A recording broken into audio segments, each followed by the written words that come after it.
Assalamualaikum warahmatullahi wabarakatuh.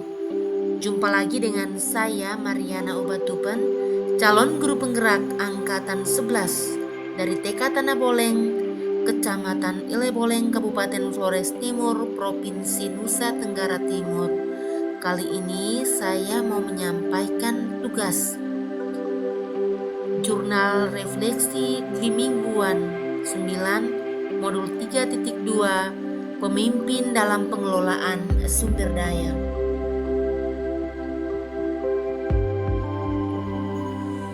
Kegiatan berefleksi diibaratkan bercermin di air.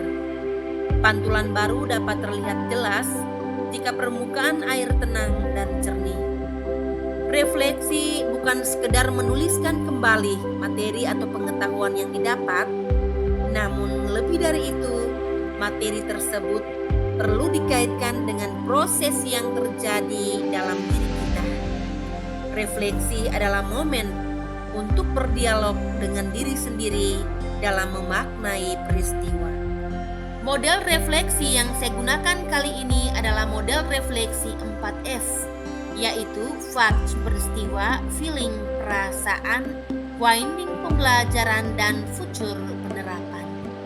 Tahapan pertama, fact atau peristiwa.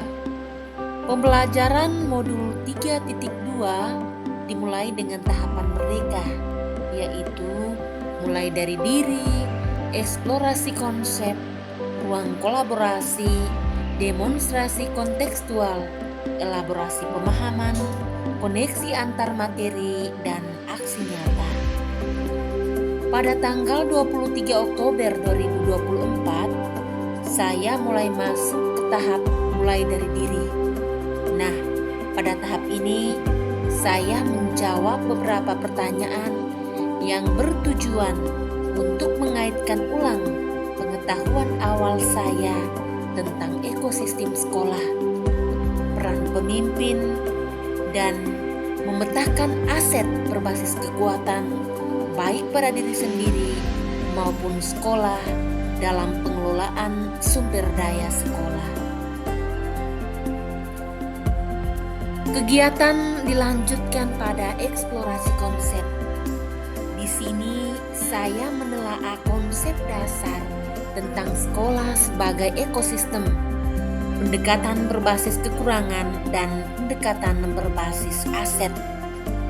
Sejarah singkat pendekatan asset-based community development dan aset-aset dalam sebuah komunitas. Setelah itu, saya diminta untuk mengerjakan studi kasus yang berhubungan dengan materi pendekatan berbasis masalah dan pendekatan berbasis aset, serta pengembangan komunitas berbasis aset. Selanjutnya, saya berdiskusi di ruang kolaborasi yang dipimpin oleh Bapak Fasilitator Hasanuddin Habi, SPD, dan didampingi oleh Bapak Bakri Wahid sebagai pengajar praktik.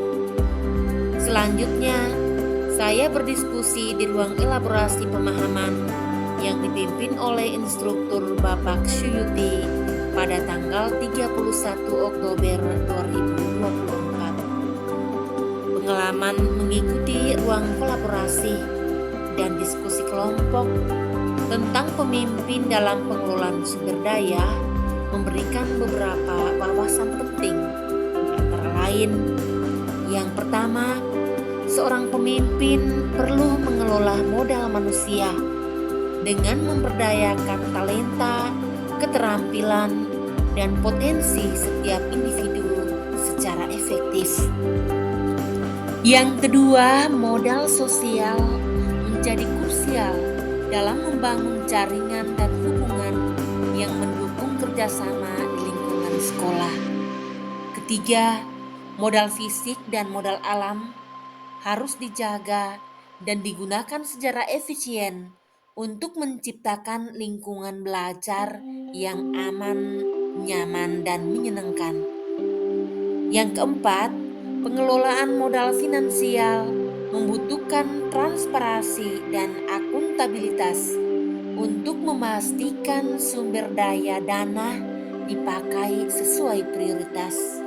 Yang kelima, seorang pemimpin yang bijak harus mempertimbangkan modal agama dan budaya dalam setiap kebijakan demi menghormati nilai-nilai komunitas. Dan yang terakhir, modal politik perlu dimanfaatkan untuk menjalin hubungan baik dengan pemangku kepentingan agar visi sekolah didukung oleh kebijakan yang relevan. Yang berikut hal baik yang terjadi dalam ruang kolaborasi dan elaborasi pemahaman. Saya memperoleh wawasan lebih dalam tentang pentingnya peran pemimpin dalam pengelolaan sumber daya secara efektif. Pemimpin yang baik harus mampu mengidentifikasi, memanfaatkan, dan mengoptimalkan 7 modal utama, yaitu modal manusia, modal sosial, modal fisik, modal lingkungan alam, modal finansial, modal politik, modal agama dan budaya untuk mencapai tujuan bersama. Dengan pendekatan ini, pemimpin dapat memastikan sumber daya dimanfaatkan secara berkelanjutan dan selaras dengan kebutuhan dan nilai-nilai komunitas sekolah, sekaligus menciptakan lingkungan yang mendukung kolaborasi dan inovasi di antara seluruh anggota tim. Adapun hambatan yang terjadi dalam menerapkan pembelajaran mengenai pemimpin dalam pengelolaan sumber daya, ada beberapa hambatan yang mungkin dihadapi, yaitu meliputi keterbatasan akses atau alokasi sumber daya yang membuat sulit untuk memenuhi kebutuhan sekolah secara optimal. Hambatan lainnya adalah kurangnya dukungan atau pemahaman dari anggota tim atau pemangku kepentingan yang dapat menghambat kolaborasi dan upaya pemberdayaan modal sosial dan modal manusia.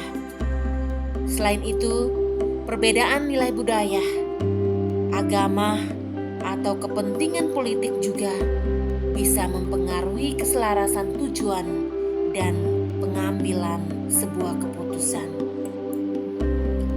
Adapun solusi yang dapat dilakukan untuk mengatasi hambatan dalam pengelolaan sumber daya antara lain: yang pertama, melakukan perencanaan sumber daya yang lebih fokus dengan memprioritaskan kebutuhan utama dengan memanfaatkan sumber daya yang tersedia secara maksimal.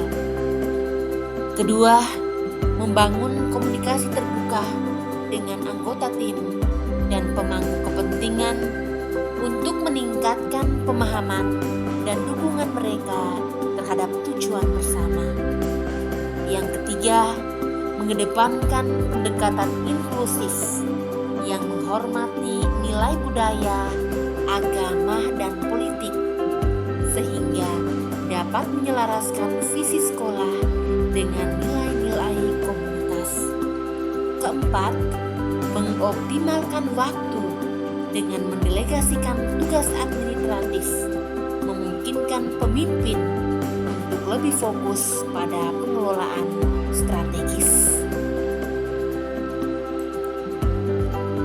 Tahapan refleksi yang kedua yaitu feeling atau perasaan.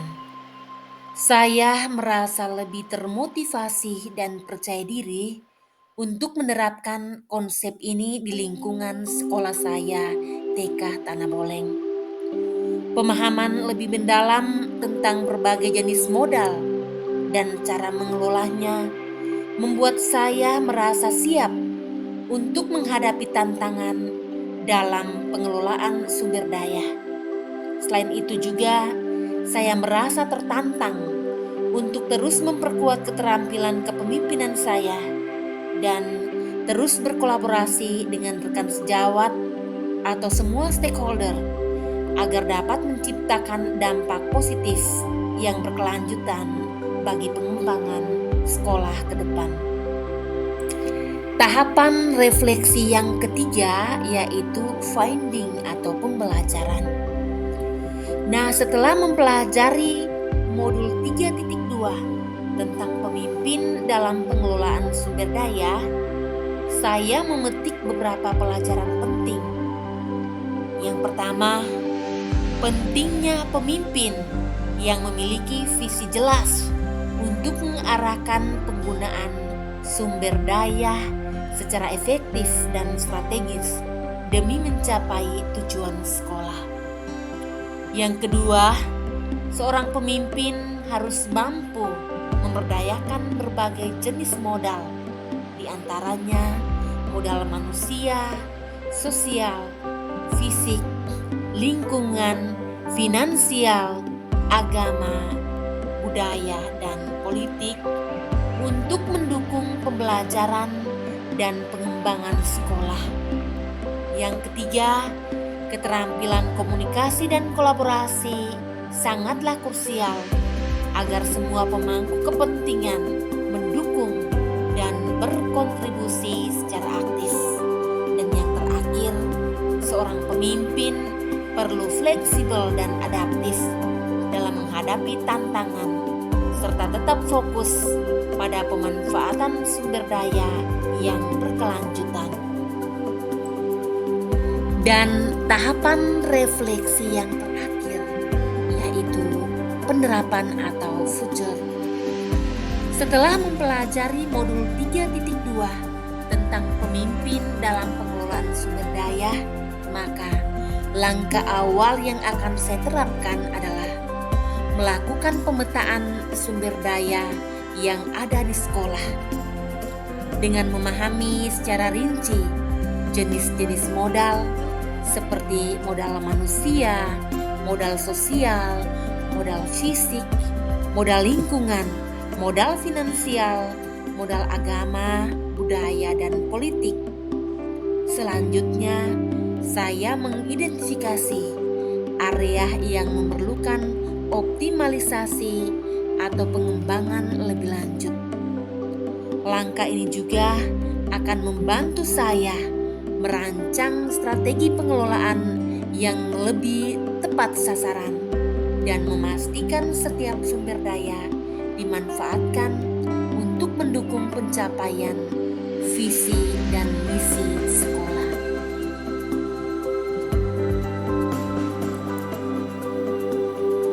Bapak dan Ibu guru hebat, demikianlah pemaparan dari saya terkait tugas jurnal refleksi di mingguan 9 modul 3.2 peran pemimpin dalam pengelolaan sumber daya.